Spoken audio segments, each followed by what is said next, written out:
Welcome again, everyone. My name is Jill Meadows, your service assistant today, and our minister, Frank, is our speaker today. Would you like to talk about your message? I would be happy to. Yeah. By the way, you noticed this great symbol today. A few people have asked, what is that exactly? Look at your name tag. It's the lotus, the Unity lotus. And just to throw in a quick plug, Greg put this together, had someone do the metal work, and Malin and Diane and Jane and Jeremy and a lot of people working on the colors, and we're getting it just right. This is going to be part of the sign on our building. So anyhow, a little preview, it's coming. But that's not what the talk, it is sort of what the talk's about. I'm actually using it for the talk, and it's really quite amazing. I looked at it the other day and went, oh. So it's a 4-part thing, as you see, 4 colors. Part 1, patience with our imperfections. It'll make sense, I hope. Patience with that's what's coming today. Yeah. Looking forward to that. And our music ministry welcomes JP Falcon as our guest musician, well beloved here, and Cheryl Hodges as our accompanist. Yay. As we prepare for our time of reflection and meditation, please hold the words of this meditation hymn quietly in your heart.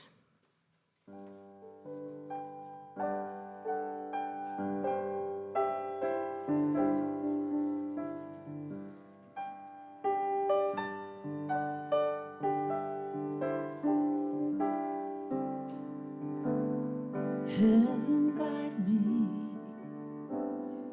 heaven show me the way, heaven guide me,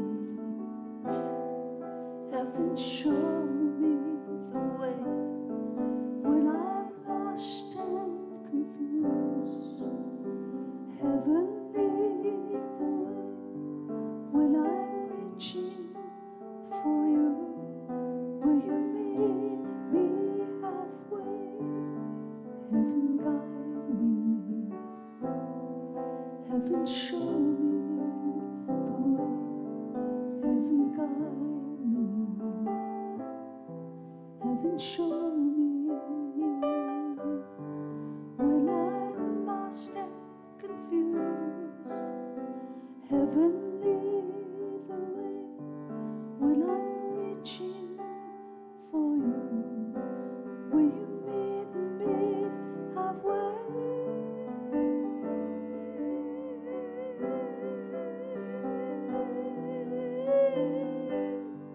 Heaven guide me, heaven show me the way, heaven guide me, heaven show me the way.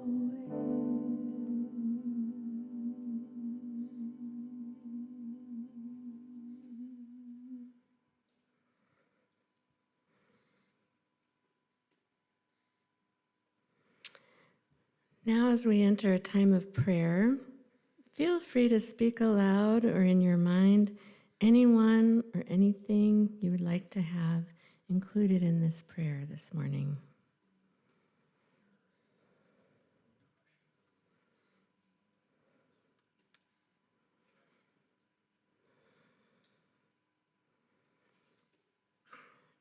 And just hold your loved ones, situations of concern for a moment, and know the inherent wholeness in them. Know that there are no magic words to say, no problems to fix, just simply receiving the gifts of wholeness, healing, well-being.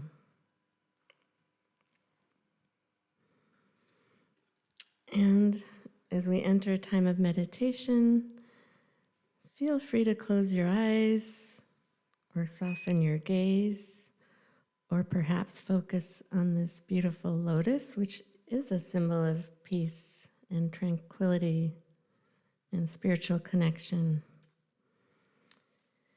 And just become aware of your breath and how effortless it is. Notice it becomes slower the deeper you breathe. Similarly, our thoughts don't flit around so much when we intentionally slow down and allow ourselves to be present in this moment. Listen now to this scripture from Psalm 46:10. Be still and know that I am God. Hear the truth of these words as your higher self speaking to yourself. Be still and know that I am God power in you.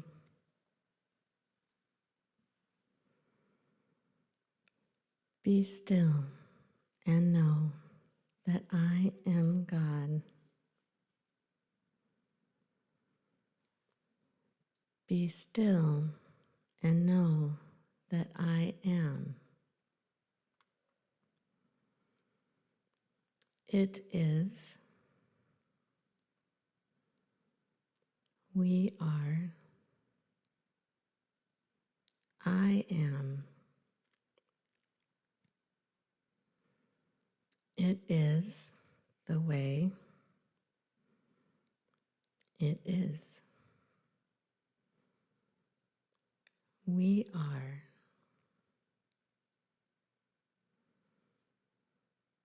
I am.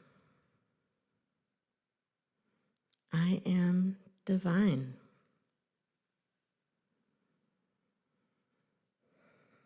Be still and know.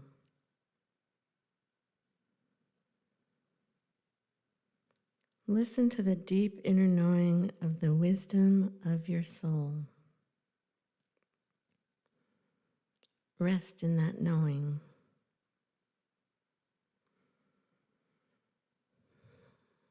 Be still and know all is well.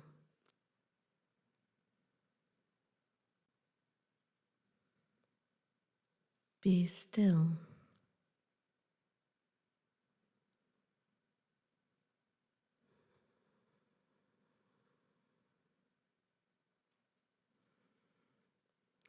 Be.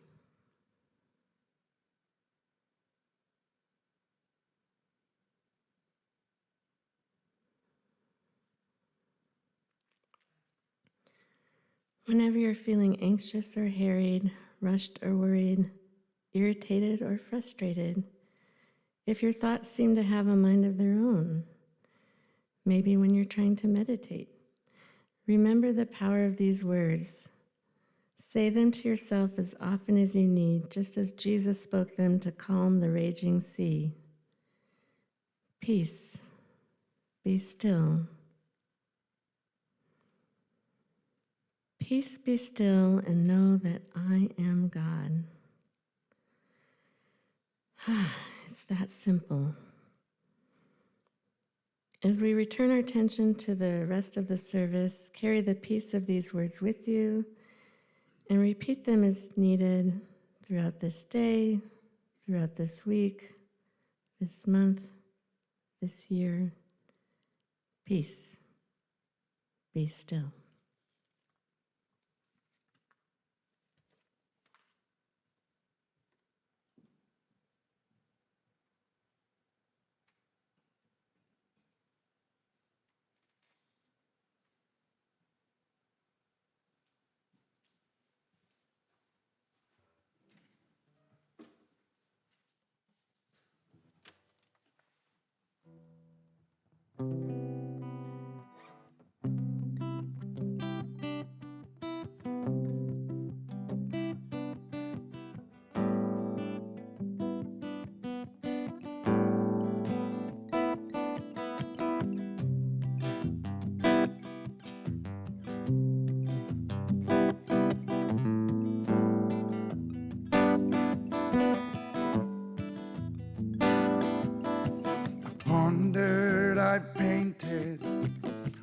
white-colored leaves until they're green like my envy, or brown like the stain worn deep in my sleeve. So deep in my sleeve. The clock is still ticking there on the wall. It's pounding and pulsing, it echoes the hall. I wait here and wonder, could this be true? I'm so in love with you, with you. Life, it's coming round. With you, love, it's falling down. With you, life, it's coming round. With you, it's raining down around. Then that moon come calling, let it show you. Showered voices falling down, let your dreams come true. I know you, I know you, I know you. Yes, I do, baby, you're misty blue.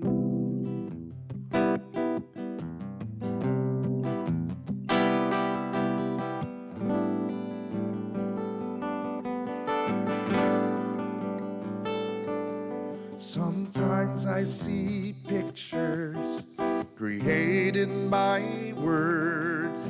Other times I hear voices, the eyes shine empty, a voice is unheard. Echoes, echoes, voices unheard. By twisting and turning, I find my way home. I awake and I find you there, tender and warm. Wish each shiver I awake from your eye, and I'm in love with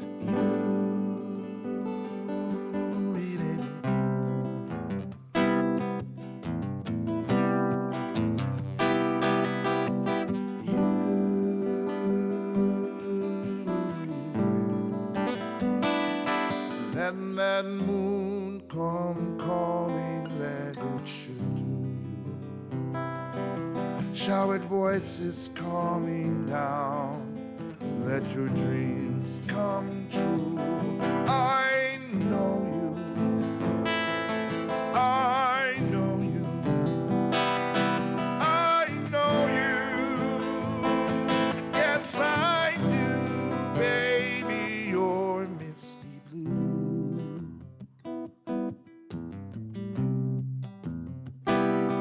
Misty blue.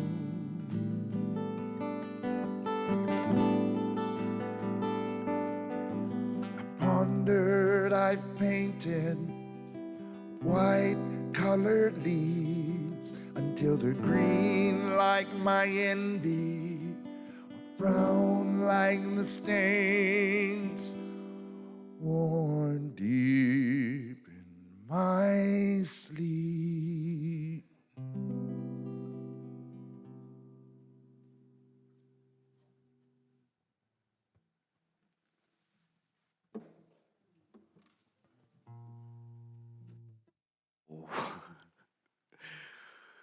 What did you hear in that? Thank you for that gift. There's a lot of, I heard a lot, and I can use that. I heard a going out and returning. I heard many things, but I love that sense of, you played at the high energy and the moon and the cycle and returning home and all this cycle of love. And I wanted to draw your attention to this symbol today. I already mentioned it once. And let me just tell you where I'm going, not only today, but for 4 weeks. And you might notice that we have like a gradation. Here, this is the same color, this is the same color, and then finally here. And it reminds me a bit, and I never really saw this before until we kind of made this larger for our sign. And what I see in this, one of the things I can see, and I'd be curious what you see, is a life cycle with winter and spring and summer and then into fall. And we know this cycle. We all know it. You know, what's interesting about, and of course I'm going to bring this back to spirituality, because we're fascinating human beings. We know this. We can think in 4 different ways all at once and know that they're all true. They're all true. They're different vibrations, different energies, different times, different opportunities that call forth a different part of the fullness of our spirituality. We have a winter, we have a spring, a summer, and a fall. We have all these vibrations. We have all of these at the same time. In the spiritual world, one of the ways we might define it, this isn't the way, but I'm going to offer this way to you for your consideration. Winter, this first element, I want to say is the way of the negative. It's the way of winter. It's the way of peace. Be still. We're not doing anything right now. It's cold. It's dark. It's winter. Where's my quilt? I'm going back to bed. It is the quiet time. And then, of course, we have the spring energy where we're planting. Things are starting to pick up. The colors are different. There's a different vibration. There's a different energy. There's a different sense of hope. And I'm going to call that, instead of the negative way of winter, the positive way. And now there's a positivity that we're about. And then in summer, that's the creative way. Now things are starting to bloom. Things are happening. Things are going. And I, especially in the PNW, right? It's like the sun is up at 4:30 and we're up till 10:30. I mean, things are happening. It's the green time. It's the verdant time. Things are moving. Even if I want to go to bed, the sun is coming up at 4. I'm like, oh God, I'm up again. Do you know the feeling, right? And then finally, there's the fall time. It's rich. It's verdant. It's the harvest. And I'm calling that the season of transformation. Season of transformation. So if you're wondering what's going to be talked about in the next 4 times I speak, you got it. We're going to be using this rhythm. And the thing is, while that may be a rhythm of the year, it feels to me sometimes, I feel that rhythm in the day. There's the wake up time, there's the winter of night, and then there's the spring, I'm waking up and I'm getting going. Then there's the summer of the activity of the day, and finally the dusk, the evening time and the dusk time, and then the night, back into sleep, back into the dark, back into the campfire, back into the quiet, back into the peace, be stillness. And we know all of these. You might even think you could look at your life at a cycle. You can look at an hour in this cycle. But we hold all of these things, right? So what's a little challenging, but we're going to do it anyhow, is today I want to just talk to you about what the mystics might call the via negativa, the negative way, the no way. There is, in the spirituality, here's a really cool Greek word I picked up. It's apophatic. And the apophatic way means the negative way. Here's the interesting thing. It also means the denial way. The denial way. Unity people, are you hearing some resonance here? And the next way is the positive way, the cataphatic. We'll talk about that next week, which means the positive way. It also means the affirmative way. Do you hear the affirmations and denials and unity thinking in these 2 different ways? Yeah. It all unfolds, and sometimes, that, and anyway, and part of what I want to talk about today, and this is really fun, and it's such a big topic, but I'm going to really try to narrow down, and I want to end with some really practical tools for living this negative way, this spirituality of the no, the spirituality of the quiet, the spirituality of the stillness. And what's interesting is, in unity, of course, we talk about this a lot, stillness, silence. Each of these ways, by the way, has a different ask as far as how we pray, how we sit in the resonance of the divine field, how we connect and how we feel in vibration with the divineness of it all. Yeah, I mean, what do you call prayer? Sitting in that energy of connection to the divine. They all have a different way, you know? And I think sometimes maybe in unity or in other places, we sort of skew ourselves to one over the others. But what I want to invite us to is they're all available to us. Because we're unity, we can do them all. Some of you know it's a little pet peeve of mine. It's like unity is a positive path for spiritual transformation, for spiritual living. You know this is a little thing for me. It's also a negative path for spiritual living. Yeah, unity is a negative path for spiritual living. And if you know the mystics, you know what I'm talking about. Let's talk about that. Why is it a negative path? It's also a creative path for spiritual. It's also a transformative path for spiritual living. All of those things are valuable. And we pull on those different tools at different times in our lives, these different energies and these different resonances. You know, it's interesting in the Western world. I'll give you an example. After what was considered a classical period of literature and culture, the Greeks, the Romans, and the Byzantine Empire, and then came the collapse of Rome. And we went into what was it called? After the collapse of Rome, 500 to 1500, what do people sometimes call that? The Dark Ages. Ooh, and we can't have dark, right? Because who wants to be in the dark when there's the possibility of light? But here's the whole thing. You know, I want to suggest, and we'll talk about this in a little more detail, there's a time to be in the Dark Ages. And actually, what's fascinating, and you all can watch the History Channel as well as me, there was some pretty nasty stuff going on in the Dark Ages, which is actually, by the way, pretty pejorative. It's not really a positive thing to say about people for 1,000 years of human history. But there was a sense that after the Dark Ages came we turned back on the lights, the Enlightenment. So we were all in the light, and then, we were in the Dark Ages. And then we're back into the Enlightenment. And we want to skip over the fact that there was this time of an experimentation, a possibility, a potentiality for our human consciousness that was in the time of the dark. But, you know, who wants winter when you can have summer? And yet I'm suggesting that there's a power in the spirituality of the winter time.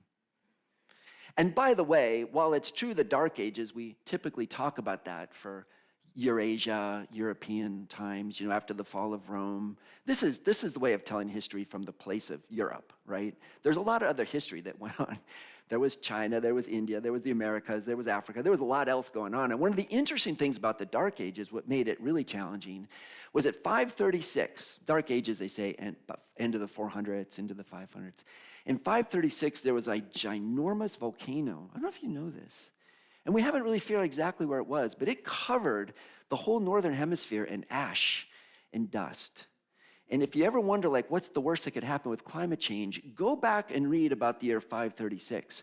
For 18 months, things barely grew. Our agriculture collapsed. The food systems collapsed. Millions of people, and at that time, 1 million was a lot. There wasn't as many people, died of starvation in these times. So now you have a choice. What do? Do you say, me and mine, I got mine, you get yours, we're not all in this together, and start feudalism and start fighting and start wars and start separation? You could do that. That's what Europe did. I'm being very general here. It didn't work out very well. The starvation and the desperate times led to people being so weakened that a simple little bug came along, which then we called the Justinian plague, which for 200 years kept coming around and wiping out people in the plague until it ended up the bubonic plague in about 1200, from weakened systems.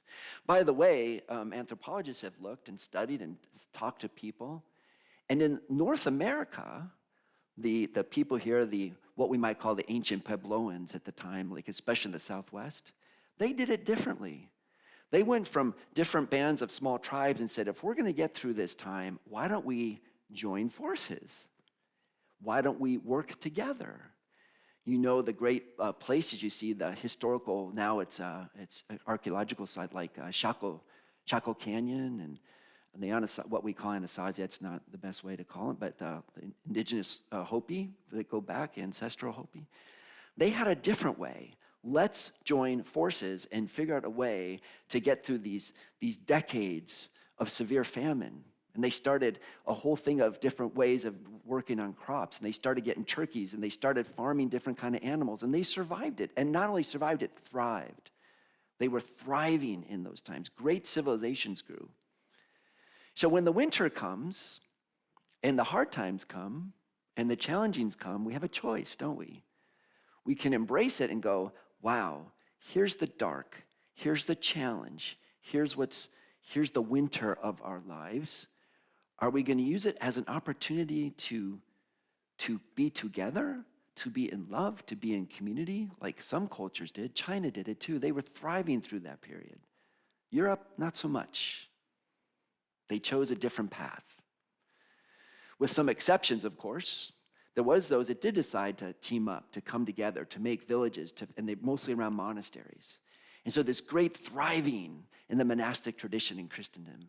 And we get these great teachers like Hildegard of Bingen and Mechthild, and then Meister Eckhart and these others. And what did all of these great, and it's funny because I've been reading these people and loving these saints forever, like Meister Eckhart. God, I'll tell you, my prayer to God is to get rid of God.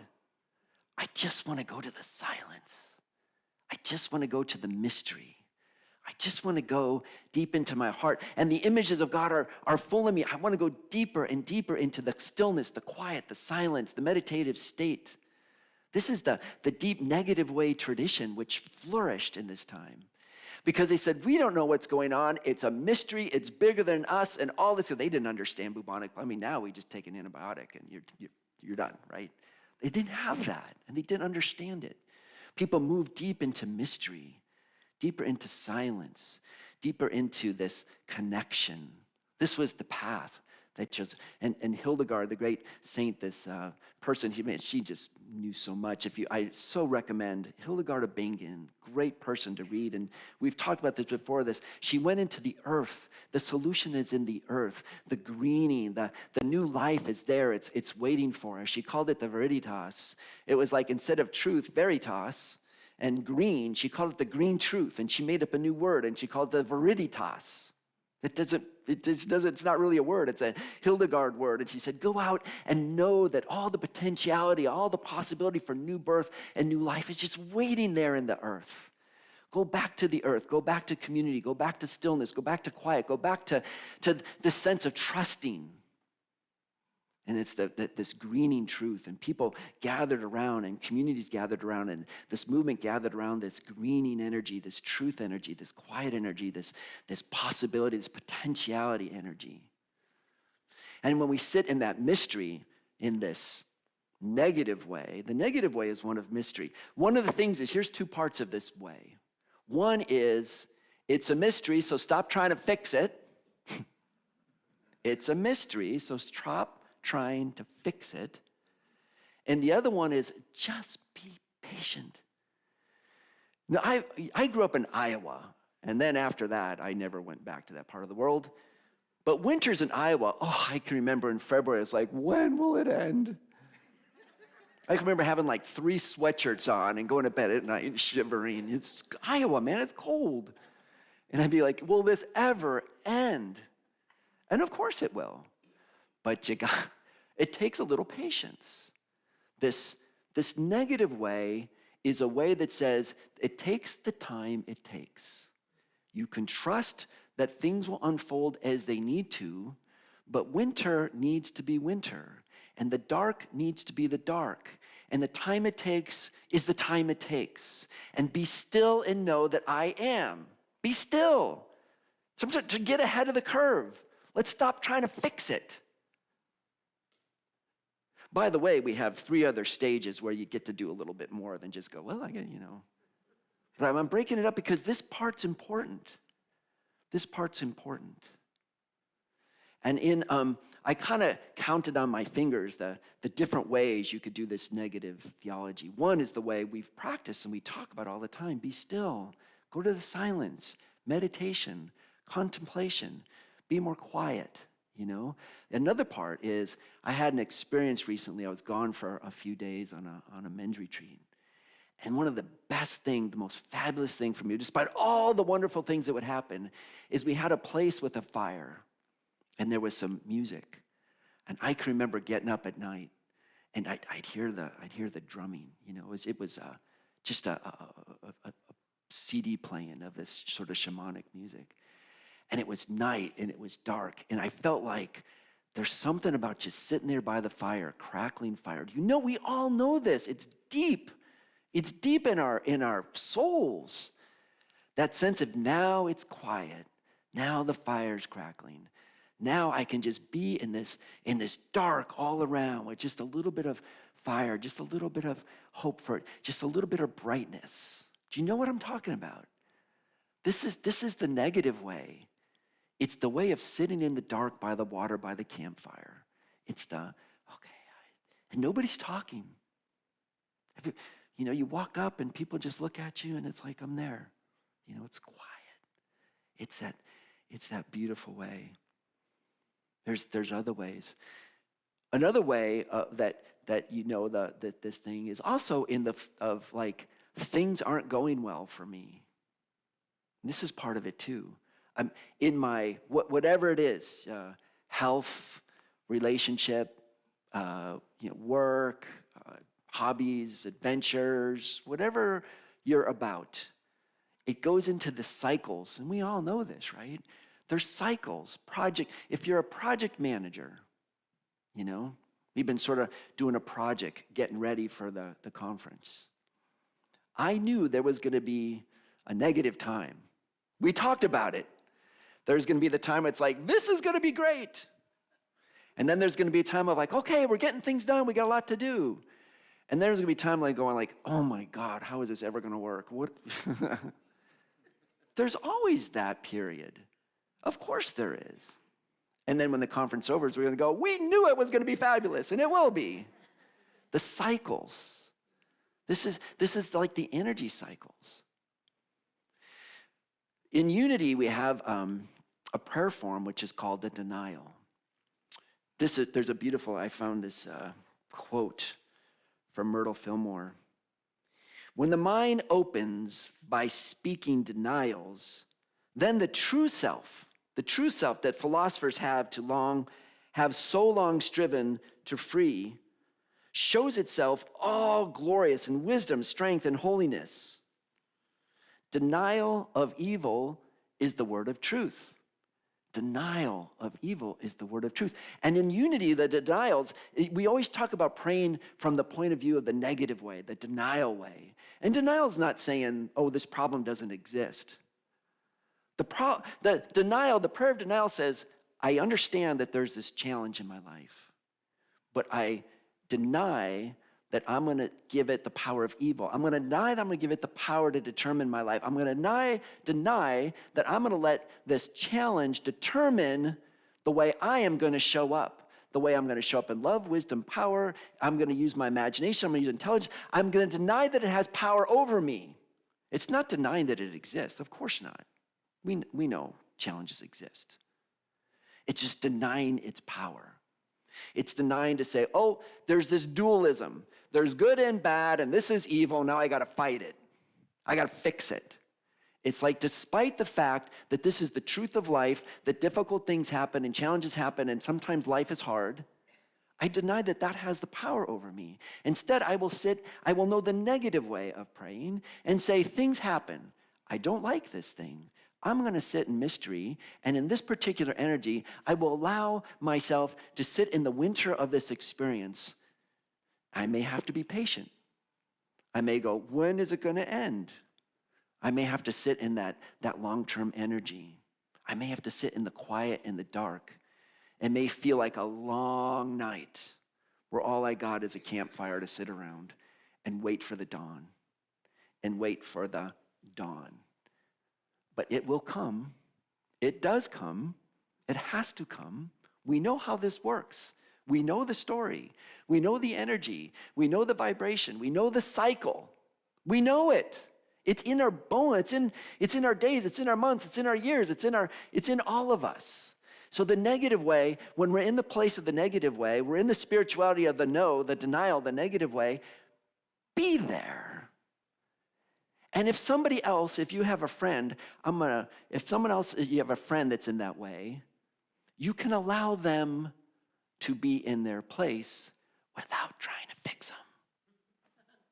And I'm talking to myself as much as I'm suggesting this to everybody here. There's a story, such a profound story Jesus tells. And he says it's very simple. A person goes out, a farmer, and they go out and they sow seed in the field, wheat, all this beautiful wheat. And then they go to bed, and the next day they come out, and weeds are growing up. And other friends come up to him and go, what are we going to do? We should go out and pluck all those weeds and get them out. And the farmer says, whoa, if you plug all the weeds out, you might pull up the wheat as well. Let it grow together. Just let it be. There will come the right time when the wheat will shoot up higher than the darnel. It'll be very obvious where the wheat is. We'll be able to separate the wheat from the weeds, and then we'll take out the weeds. And not only that, we'll get to burn them. They'll be like an energy source for us. And then we can harvest the wheat. That's the story. One of Jesus' most powerful parables. And I read that again the other day, and I thought, that's the negative way. We have to go out and get rid of all the weeds. No, we don't. There will come the time. There will come the place. There will be the flow. There is the seasons that will turn. Things will turn around, and the right time and the right place will become apparent. But right now, let them grow together. Well, it'll sort itself out. But if we get too quick on fixing things, we might do more damage than we know. Yeah. There's another one. Jesus goes out and he talks about this farmer goes out and takes seed and he just starts throwing it everywhere. It's kind of crazy. It's like we just throw the seed everywhere. It's like he goes and throws it on the rocks, and he's thrown it in the briars, and he's thrown it on the hard pack. He's thrown it on the road. It's not going to grow on the road. And then he throws some out, and people say, oh, well, the stuff that grew on the road, it was hard packed, so it just got in the sun and it died. And the stuff that was in the brambles it just choked it off. And the stuff that was laying on the other, up on the top, the birds came and ate, and then it was all gone. But the stuff in the field grew 30, 60, 90-fold. It's like, well, what? Stop throwing it on the road, man. I read that parable and I want to fix it. Stop trying to fix it. It doesn't mean we don't respond to issues. I'm not saying that. But in this way, it's not all about fixing things, because there's an abundance of potentiality. But in this parable, he starts it with the realm of the divine, the kingdom of God, the way it is, the consciousness of divine is there's so much abundance, we just throw it out. Don't worry, what needs to rise up is going to. Yeah. So I'm going to end on some practical notes. Just a little practical piece of all this. And this comes from a book by Kate Bowler. And you might have heard, and she wrote a book, and it's called, I'll tell you her story just briefly. She was a young woman. She wrote about the prosperity gospel. She was working at Duke Divinity School. And her whole studies was like this gospel that says, if you're blessed, then everything will work out. And if things aren't working out, well, I'm not sure you're really being blessed. The negative way says you're always being blessed. The divine is always fully present in the wholeness, in all ways, in all times, in all things. Well, that was a really stinky time of my life. God wasn't there as much as he was in those good times. No. Where did God go? Sorry. No escaping the divine energy. We live in the divine milieu. There's nowhere God's not. Everything is spiritual. The sacred is in all things.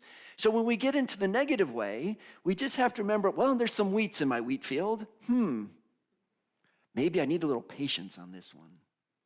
Not that there doesn't come a time where there's some sorting out, but at the moment, maybe it's not the right time. So here's what Kate Bowler did. She wrote about all this prosperity gospel, and then she said, well, she got this stage 4 colon cancer. And so she wrote a letter to the editor at the New York Times, and she wrote about her journey of like, I had this idea that, if I got sick, what's wrong? And maybe I'm not being blessed. And it was just really just a very raw letter.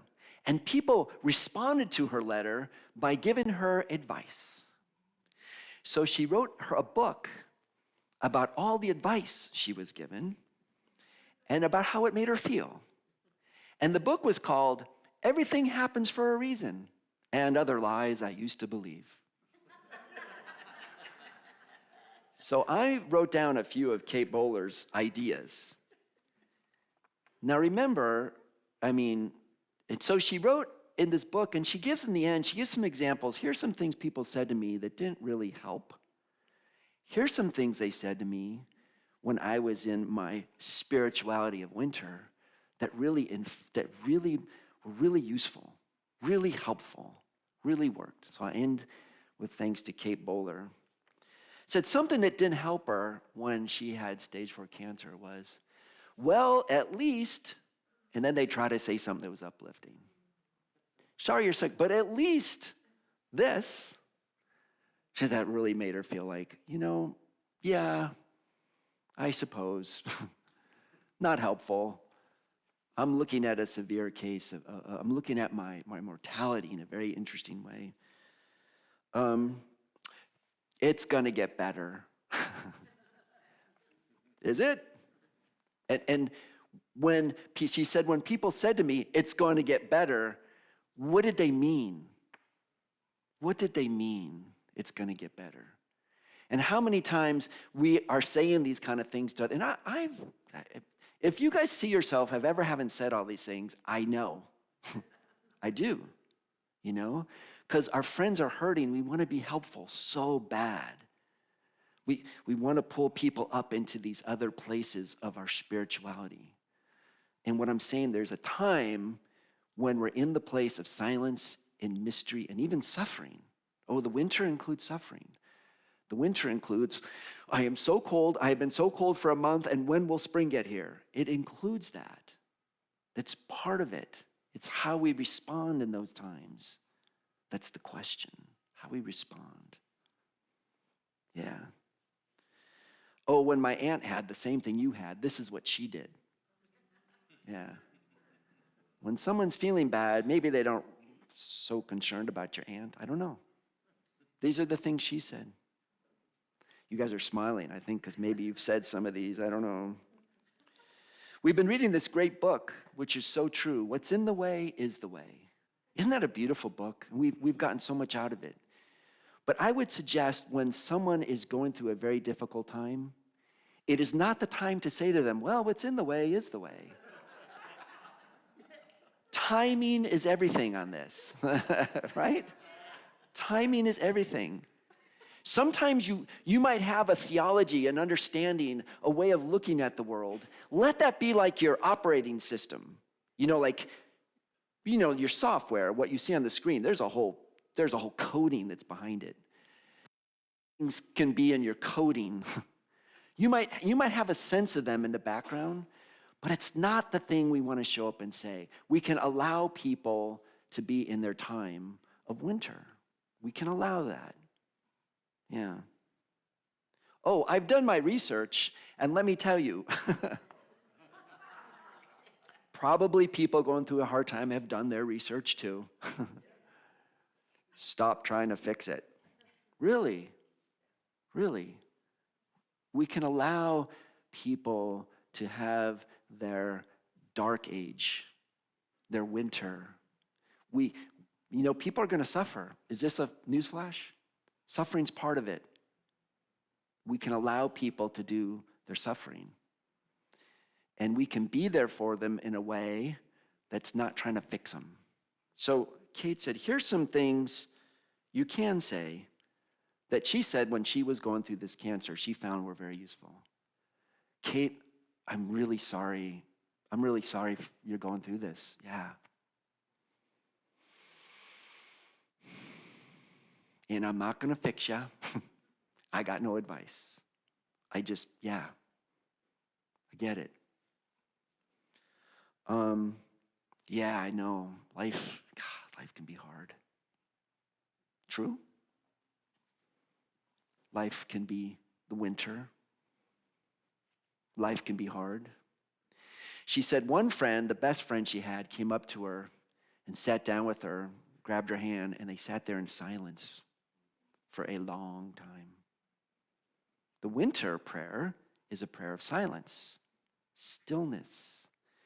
It's a peace, be still, and know. So when we're with other people, maybe our response is to sit with them. And we don't even have to say, peace, be still, and know.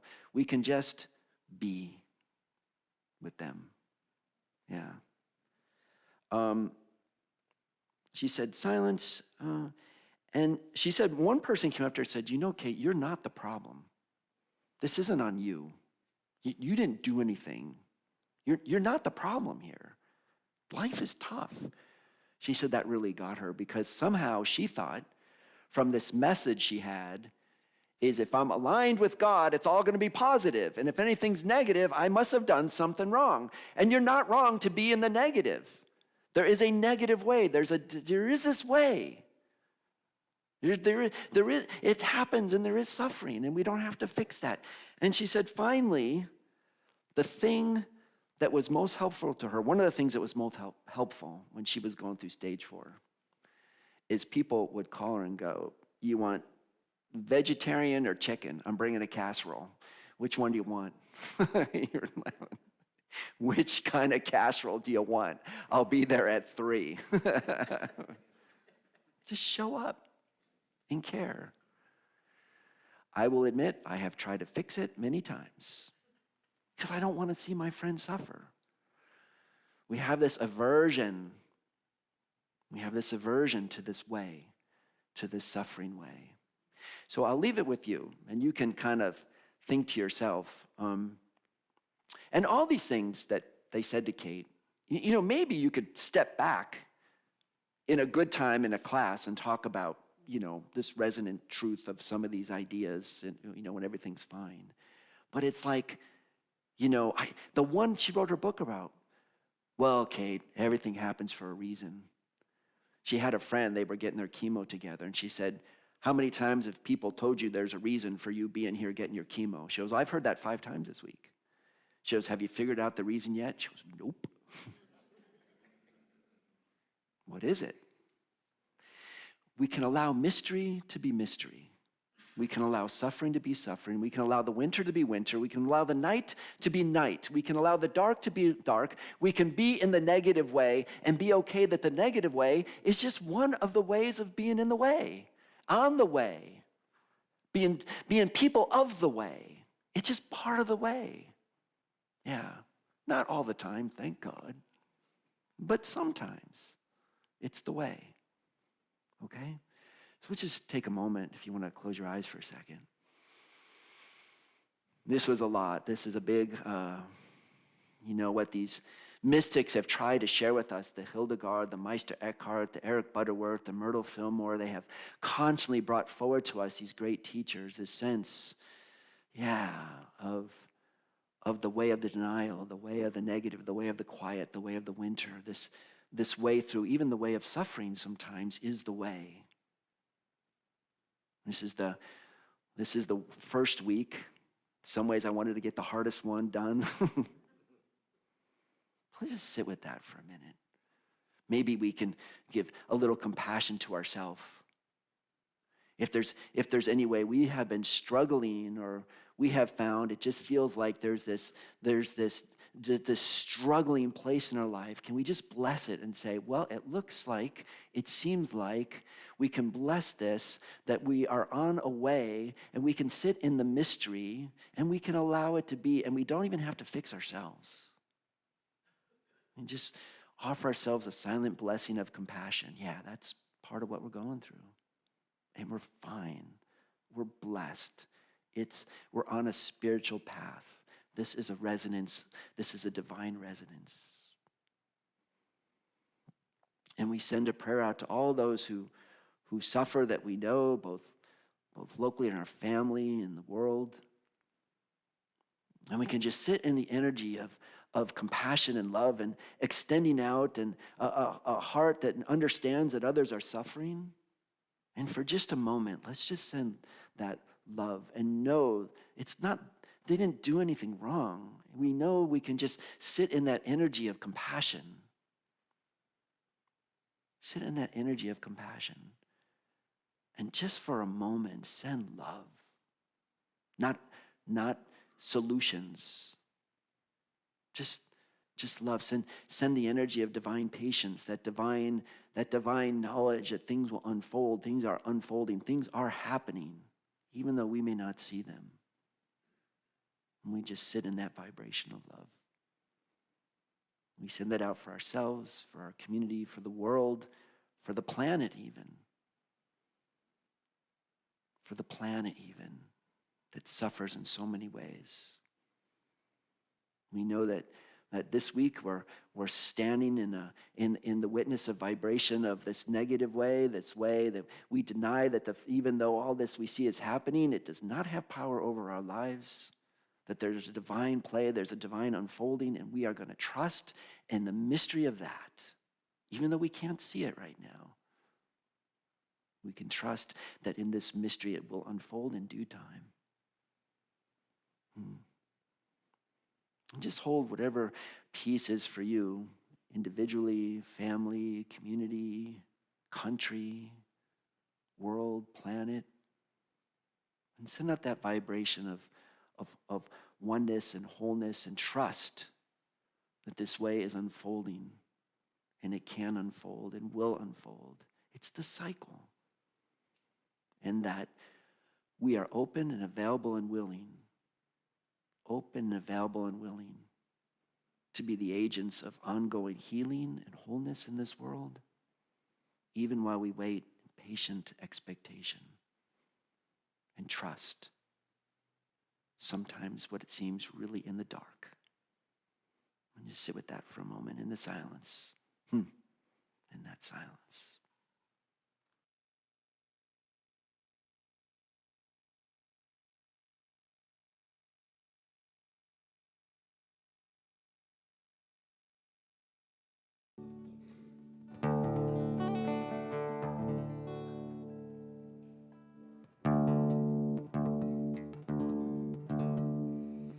I want to sing this song because Frank was talking about was my years back. I was suffering from alcoholism, and I didn't ask for help. I wallowed,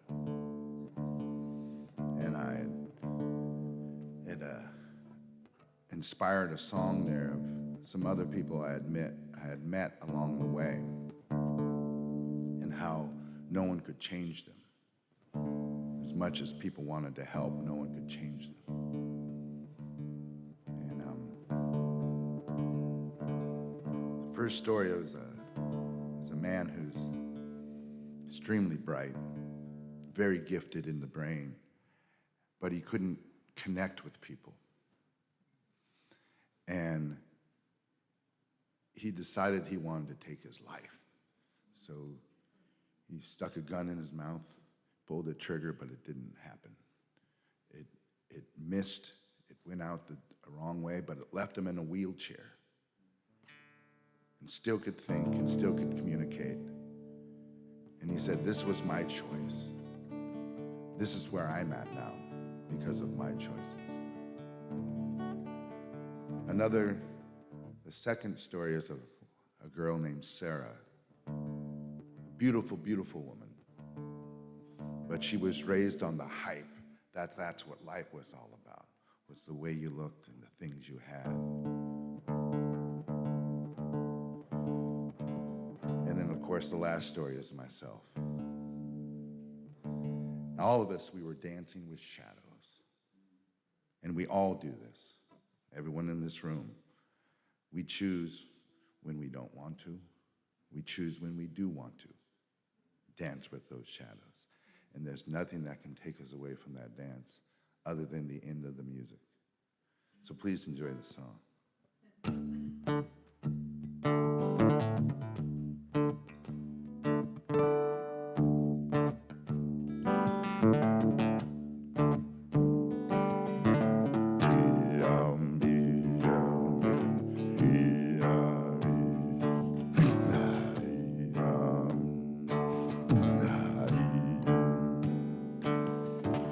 Billy the Brain, drowning in pain, he French kissed the bullet, slowly falls like rain. But peace didn't come, and heaven refused. He sits in his wheelchair, dazed, confused.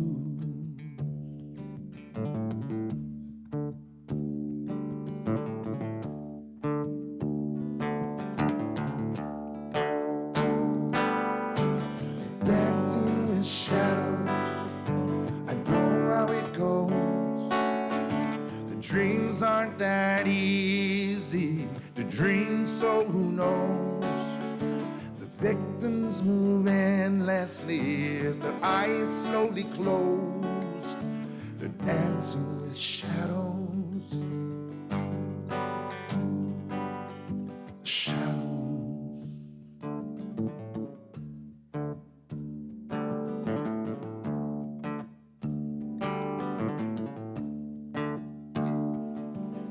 Sarah, so pretty, she lived in the city and raised on the needle and pills, what a pity. And now she sleeps in a coma, in a bed without a wrinkle. She waits for the star and waits for that twinkle.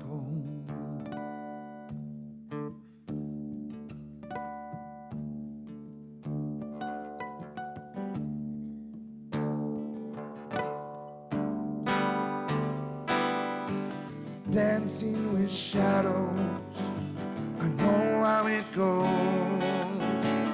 Dreams aren't that easy to dream, so who knows?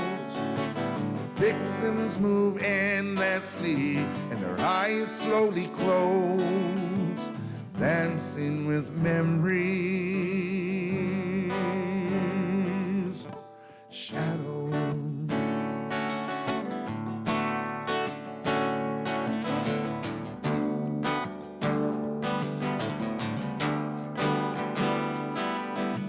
Question the wind, I open that door. I question the room, slowly move across the floor.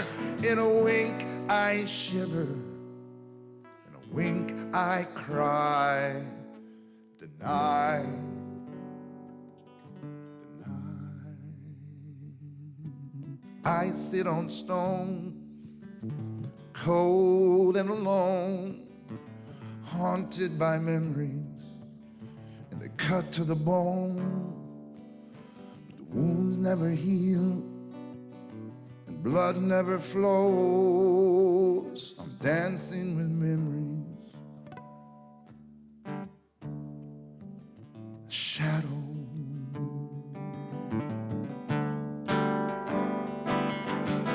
Dancing with shadows, I know how it goes. Dreams aren't that easy to dream, so who knows?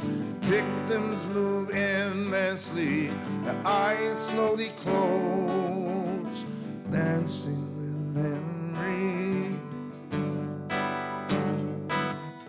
Shadows.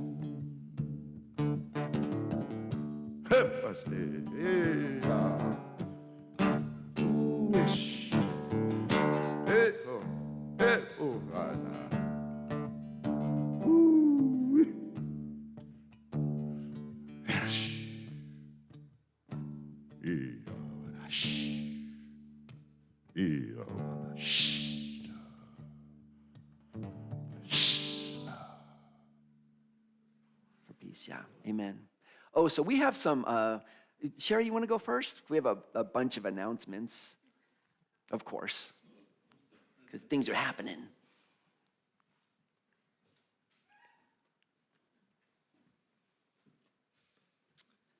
Well, I must say I was in the mystery about 2 or 3 weeks ago. Mystery, but knowing that everything works out, that everything is unfolding the way it's supposed to be. So, what I'm referring to specifically is my little position right now. It's not little, actually, that was a joke.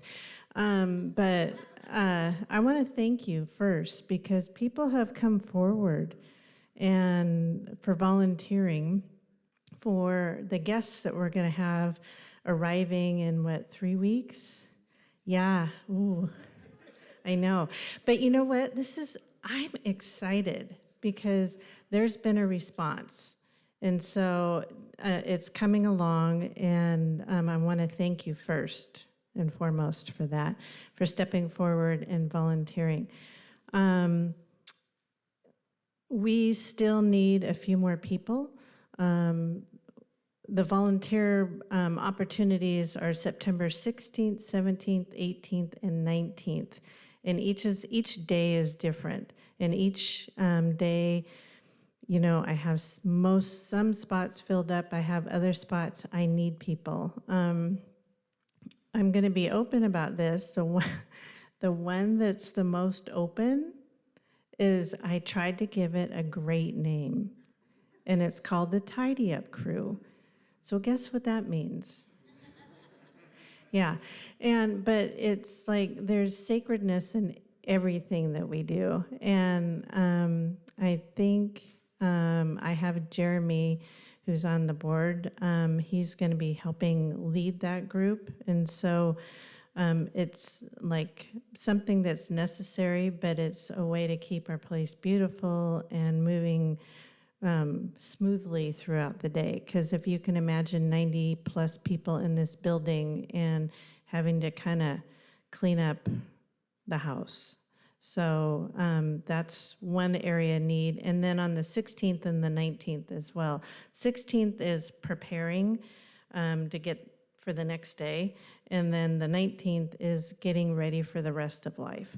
So, and then Janae, I told her I'm going to find people too that just want an easy sit down, fun social job, which is putting all the packets together, the registration packets and the name tags and getting all that laid out. And so that would be a very social job to have.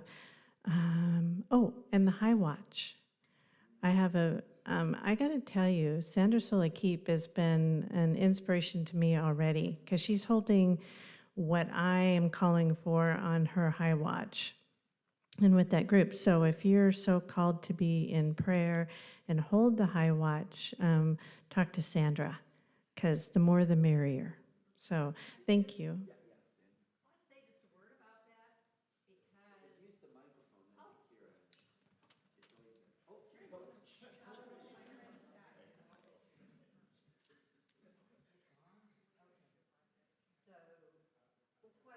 I just wanted to invite everybody who's at all interested because the folks in the High Watch team have wanted to have some inspiration about what to hold in the High Watch. And I've been sending emails out and information about that, but we did decide, several of us, and I found out the little prayer room here is open before service.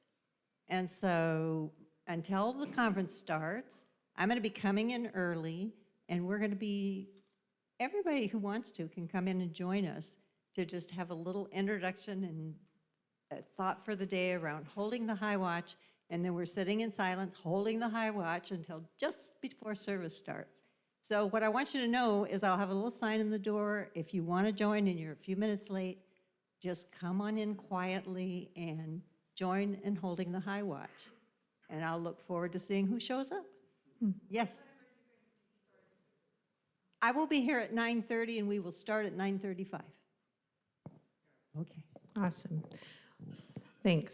So the other thing I thought of is that this is a time to give your time and talent. The treasure will be your reward, because I think it's any time that we give, we receive greatly. So that's what I wanted to say. Oh, I'll be out in the foyer after service in case you're interested in putting your name up there.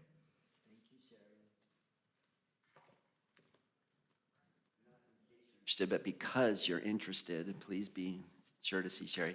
Really, you don't want to miss. I mean, this is like a once. When are we going to have the regional conference at Unity of Bellingham again? I mean, this is going to be great. And by the way, if you come and you volunteer, you're also hearing what's going on, and all the talks and the keynotes and the conference discussions, and it's all going to be great. And especially on the last day, Friday, the people from UWM and Unity World Headquarters and Reverend Jim Blake, who's the CEO of Unity, is going to talk about the One Unity Project. And, you know, when we called him and said, would you zoom in, come from Unity Village? And he goes, where is it? I go, it's in Bellingham, Washington. He goes, well, I'll just come. Of course, you know, who doesn't want to come to Bellingham? So there's going to be a lot of people showing up that, you know, it's just really seeing that how big, you know, this thing, Unity, is. It's going to be, the energy will be great. By the way, Jay Scott wanted me to be sure to wave one last time, and we have, this is his birthday party invitation, and they'll be on the back table. And he did inform me that along with the slides and all the pool stuff, there's a big hot tub. So if that makes a difference, yeah, I mean, for your kids, there's hot tubbing. It's going to be great. Get your invitation. It's got the time and direction. It's out in the foyer as you leave. You know, there's so many people to thank, and so many people have been doing so much to get ready for the conference. So I'm just, you know, picking out, I mentioned Greg and the people who came up with the colors, but I also want to mention, did you notice the front door when you came in? Larry Humes was here all week, and Sherry was helping him out as well. And he's like masterful. I mean, he took the doors off, stripped them down, brought them back up, bringing in oils with on top of sandpaper. I mean, I don't even know how to do this stuff. And man, they've just transformed those doors. So they're just absolutely gorgeous now. So if you didn't notice, maybe they were open as you came in. Stop and look at our front doors as you go out. Thank you, Larry. I didn't see him here. By the way, 2 weeks ago, we did a talk about, that included a suggestion that one way we can support the people in Gaza is we can just support people who have food insecurity anywhere. So we put out some envelopes, and we put out some envelopes for Gaza. Sonia sent $366 to Gaza, to a family in Gaza who then can help other people in their region find food who are really suffering. And she can report in, but I think even that family might have found a way to move out of the zone right there. Also, we collected almost $300 for the food bank, and we've got a lot of food going. So the food bank box is still up in front, and we'll just keep it going. And anytime you can think of it, we take hundreds of pounds of food from Unity of Bellingham to the food bank for people who have food insecurity in our culture. So thank you, everybody, for that. By the way, Daniel Nahmad is going to be here at the conference on Thursday. We've mentioned this a few times, but he's doing a workshop in the afternoon and a concert that night. It's the 18th of September, and we only have about 10 tickets left to that concert. I think we're over like 105, and we're going to try to, you might be sitting up on the balcony, I don't know, but we're going to squeeze everybody we can in to get a chance to see a really profound New Thought singer, Daniel Nahmad, who's going to be on the 18th. See Janae, or you can get him online. And finally, I'm just going to point this out for future. But September, not next week, but the following week is 1st September, and we're back onto our potluck schedule. So somehow I was excited about that. I wanted to mention. We'll be back on that schedule 1st of September.